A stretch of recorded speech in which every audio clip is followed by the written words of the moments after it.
ہم نے حقیقی پاکستان کے اس مقصد کی طرف آنا ہے جس کا مقصد ہے محمد رسول اللہ۔ یہ ذمہ داری ہے برادران اسلام، یہ اہل قلم کی ذمہ داری ہے، یہ اہل علم کی ذمہ داری ہے۔ ہم نے ان سوچوں کو بنانا ہے، ان کی ذہنوں کو ویسی ان کو ذہنی وسعت دینی ہے جس طریقے سے اصحاب کرام نے ایک دوسرے کو برداشت کیا۔ اختلاف تھے، ایک دوسرے سے ذہنی اختلافات تھے، لیکن دل میں محمد کی محبت سجی ہوئی تھی۔ قلوب المؤمنین عرش اللہ تعالی، دل میں اس محمد کی محبت سجی ہوئی تھی، اللہ کا عرش سجا ہوا تھا۔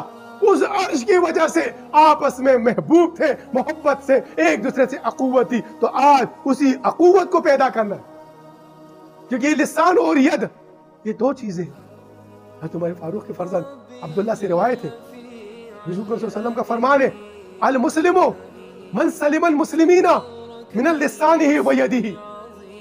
اللہ اکبر، یہ دور حاضر کے لیے ہے، یہ دور حاضر میں اس وقت جو ہو رہا ہے برادران اسلام، عقیدہ ختم نبوت صلی اللہ علیہ وسلم کے اس 38ویں درس کے اندر ہم ان سازشوں کی طرف آ رہے ہیں